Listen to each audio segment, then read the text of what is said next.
कहानी की शुरुआत में हमें हमारी हीरोइन दिखाई जा रही होती है जो पहाड़ी से गिर रही होती है। यहाँ एक आदमी उसे कहता है कि अब तुम्हारे साथ मेरे राज भी खत्म हो जाएंगे। यहाँ हमारी हीरोइन टाइम ट्रेवल कर लेती है और अपने फ्यूचर में पहुंच जाती है। फ्यूचर में एक गेम लॉन्च हो रहा होता है और यही हमारा हीरो करवा रहा होता है, पर गेम में कुछ गड़बड़ी आ जाती है। जहाँ हमारे हीरो से ठीक करने जाता है वहीं से हमारी हीरोइन उधर गिर जाती है।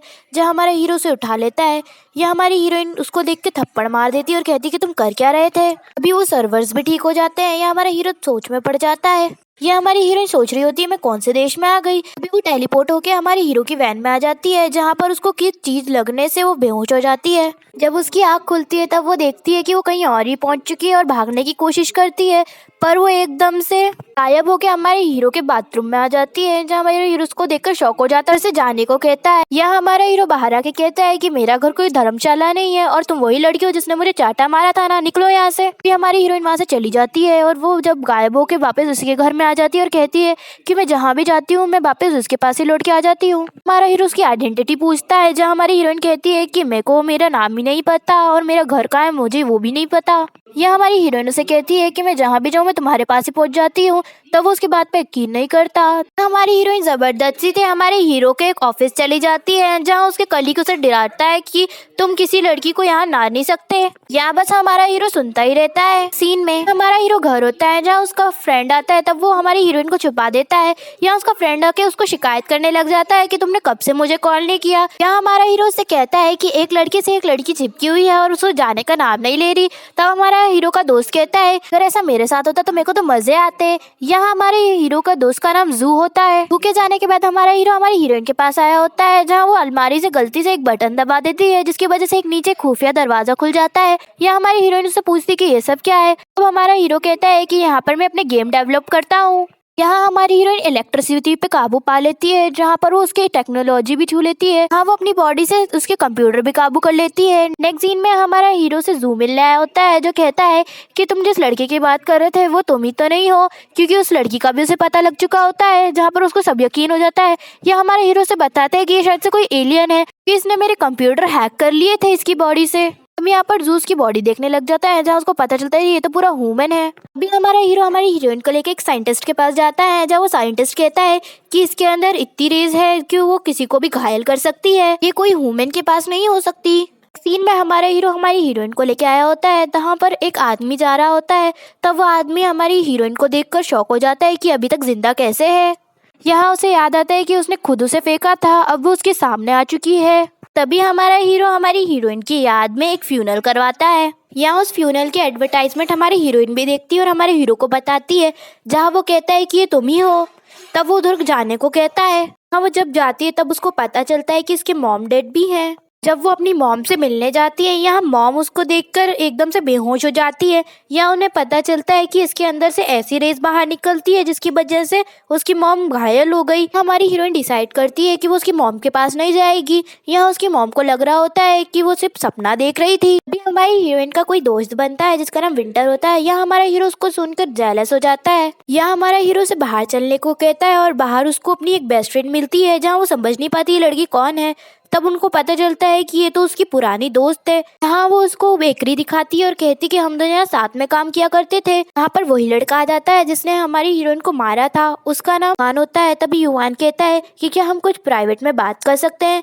यह हमारे हीरो तो उसको जानने नहीं देता, पर हमारी हीरोइन चली जाती है, जहाँ वो उसे बताता है कि हम दोनों गर्लफ्रेंड बॉयफ्रेंड हुआ करते थे। हाँ, वो हमारे हीरो से कह रही होती है कि मेरे को ऐसी फीलिंग नहीं आई कि वो मेरा बॉयफ्रेंड भी हुआ करता था। तभी वो ये सब अपनी फ्रेंड से पूछने जाती है, जहाँ वो कहती है कि तुम्हारे जाने के बाद तुम्हारे माँ बाप का भी तुम्हारे बॉयफ्रेंड ने ध्यान नहीं रखा। नेक्स्ट सीन में हमारा युवान उसे एक जगह लेके आया होता है, जहाँ वो कहता है कि ये हमारी यादों का पुल था। हाँ, उसको कुछ याद नहीं आता। यहाँ पर सब उसके लिए एक वेलकम पार्टी रखते हैं, जहाँ पर हमारी हीरोइन युवान के साथ आई होती है और हमारा हीरो जल जाता है। यहाँ हमारी हीरोइन की फ्रेंड कहती है कि तुम उसके साथ मत रहा करो, वो बहुत बुरा इंसान है, जहाँ वो मान जाती है।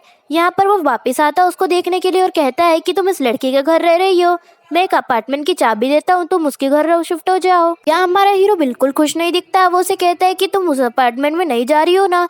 तब वो कहती है कि नहीं, मैं अपने कॉफी शॉप में सोऊंगी। यहाँ हमारी हीरोइन कॉफी शॉप में सोने की कोशिश करती है, पर वो उसको नींद नहीं आ रही होती। तभी हमारा हीरो भी दिखाया जाता है, उसके बारे में चिंता करता है और उधर ही पहुंच जाता है। यहाँ बहुत ज्यादा बारिश चलने लग जाती है, जिसके कारण हमारे हीरो को वहीं रुकना पड़ता है। नेक्स्ट सीन में कॉफी शॉप में हमारी हीरोइन बेहोश हो जाती है, जहाँ पर हमारे हीरो से उठा के डॉक्टर के पास ले जाता है।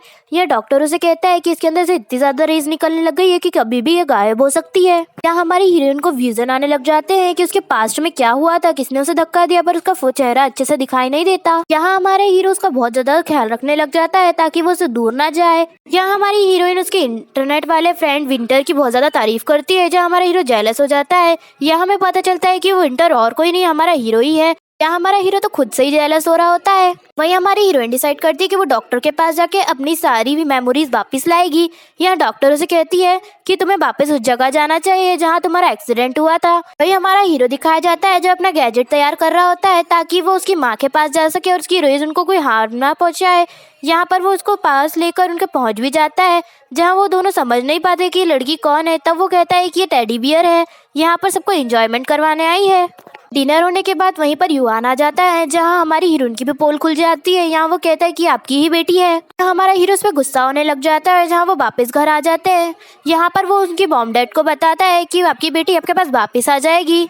तभी हमें युआन को दिखाया जाता है जो वो डरा हुआ रहता है कि कभी उसको सच ना पता चल जाए। जहाँ वो उसको कहता है कि मुझे पता है कि लास्ट टाइम तुम कहाँ मरी थी, और वो उस जगह उसको ले जाता है जहाँ वो फैसला करता है कि उसको गिरा देगा। हमारे हीरो को भी पता चल जाता है। यहाँ युआन उसको गिराने की तैयारी करता है और उसको गिरा देता है। हमारी हीरोइन को सब कुछ याद आ जाता है, जहाँ वो टाइम ट्रेवल करके अपने सही टाइम पे पहुंच जाती है। हमारी हीरोइन को ये पता चलता है कि वो मौत के एक दिन पहले आ चुकी है। यहाँ पर युआन आ जाता है और उससे एक डॉक्यूमेंट मांगता है, जहाँ हमारी हीरोइन को तो कुछ पता ही नहीं होता। वो गुस्सा होकर वहाँ से चला जाता है। हाँ, वो अपने रूम में से वो डॉक्यूमेंट भी ढूंढ लेती है और यहाँ पर न्यूज आती है कि हमारे हीरो के डैड मर चुके हैं। उसे पता चलता है कि ये डॉक्यूमेंट हीरो के डैड के हैं, जहाँ पर वो एक न्यू कंपनी खोलना चाहते थे। यहाँ वो सच सामने लाने के लिए सबको मीडिया के वाले के पास जाने लग जाती है, जहाँ हमारा युआन आ जाता है और उसको फेंक देता है। यहाँ वो ट्रेवल करके वापस फ्यूचर में आ जाती है, जहाँ हमारा हीरो उसे हक कर लेता है और कहता है कि अगली बार तुम कहीं मत जाना। यहाँ हमारी हीरोइन युआन से मिलने आई होती है, जहाँ युआन बताता है कि तुमने ही मुझे वो डॉक्यूमेंट दिए थे जिसकी वजह से हीरो की कंपनी डूब गई। अब तुम क्या कहने वाली हो, तुम ही उसकी कातिल हो। यहाँ हमारी हीरोइन बिल्कुल टूट जाती है और कहती है कि मैं ही उसके बाप की कातिल हूँ। यहाँ हमारी हीरोइन उसको फुल टू इग्नोर करने लग जाती है, जहाँ हमारा हीरो परेशान हो जाता है और उसकी तबीयत खराब हो जाती है। यहाँ वो उससे पूछता है कि आखिर तुम मुझसे इतनी रूठी हुई क्यों हो। वो उसको सब बता देती है कि उसके फादर की कातिल आखिर वो ही है। यहाँ हमारा हीरो भी थोड़ा परेशान होता है। नेक्स्ट सीन में हमारे हीरो को निकाल दिया जाता है क्योंकि ये युआन की कंपनी थी। युआन कह रहा होता है कि मेरे कंपनी के आधे शेयर जिसके पास भी है उसे मार दो। यहाँ पर सब मारने ही जा रहे होते हैं उसको, तब हमारे हीरो हीरोइन उसको बचा लेते हैं। या उनको पता चलता है कि हमारे हीरो के डैड को हीरोइन ने नहीं मारा है। हमारी हीरोइन उसको बातें सुनाने लग जाती है, जहाँ तो वो फिर से उसको मारने की बात कहता है। यहाँ हमारे हीरो हीरोइन घूमने आए होते हैं, जहाँ युआन आ जाता है और उसको लेकर चला जाता है। युआन उसे पुराने डॉक्यूमेंट देने आया होता है, पर उसको चीन में फेंक देता है, जिससे हमारी हीरोइन टाइम ट्रेवल करके पास पहुंच जाती है, जहाँ पर हमारी हीरोइन सोचती है कि मैं अभी भी हीरो का डैड को बचाने का चांस है। जहाँ वो जाती है तब उसको पता चलता है कि उनकी मौत हो चुकी है। ना उसे पता चलता है कि वो जो भी एक्शंस कर रही है वो पहले से ही हो चुके हैं। हाँ, वो डिसाइड करती है कि हमारे हीरो के फादर का जो फॉर्मूला था वो सब छुपा के रखेगी और एक जगह छुपा देती है, जहाँ पर हमारा फिर से फर्स्ट सीन रिपीट होता है। यहाँ वो फिर से फ्यूचर में आ जाती है, जहाँ वो हमारे हीरो से मिलती है और कहती है कि तुम्हारे फादर का फॉर्मूला अभी भी पड़ा हुआ है जहाँ उसने छुपाया था, और वो उनको वापस मिल भी जाता है। ये सब हीरोइन के पेरेंट्स के पास जाते हैं, जहाँ पर साइंटिस्ट आ जाता है और कहता है कि ग्रेविटेशनल फोर्स ज्यादा होने के कारण तुम कभी भी गायब हो सकती हो। या युआन को पता चलता है जो फॉर्मूला हमारे हीरो के डैड ने बनाया था वो आधा अधूरा है, जिसकी वजह से बहुत से लोग मर चुके हैं। इसलिए वो कन्फेस करता है कि वो फॉर्मूला इसका नहीं था, वो उसके हीरो के डैड का था। ये सब देख के तो ये सब खुश हो जाते हैं। जहाँ हमारा हीरो हमारी हीरोइन को शादी के लिए प्रपोज करता है, जहाँ वो उसको एक रिंग देता है उसकी मॉम की, तभी उसका हाथ गायब हो जाता है। या उन्हें पता चलता है कि वो जल्दी से गायब होने वाली है, तभी वो उसके गले में एक नेकलेस की तरह उसे पहना लेता है। हमारे हीरो के फ्रेंड और हीरोइन की फ्रेंड भी शादी कर लेते हैं, जहाँ पर हमारा हीरो भी उससे शादी करने वाला होता है, पर वो एकदम से गायब हो जाती है। यहाँ पर जब उसकी आँख खुलती है तब वो अपने पास्ट में आ चुकी थी। यहाँ पर कई महीने बीत जाते हैं, जहाँ हीरोइन की फ्रेंड की शादी हीरो के फ्रेंड से हो रही होती है, जहाँ उसको पता चलता है कि यहाँ पर हमारा हीरो भी आया हुआ है। तब वो उसको देखने जाती है। हमारा हीरो कहता है कि तुमसे मुझे कुछ जानी पहचानी फीलिंग आ रही है, तुम कौन हो। यहाँ पर इसके साथ इस ड्रामे की एंडिंग हो जाती है। Thank you for watching.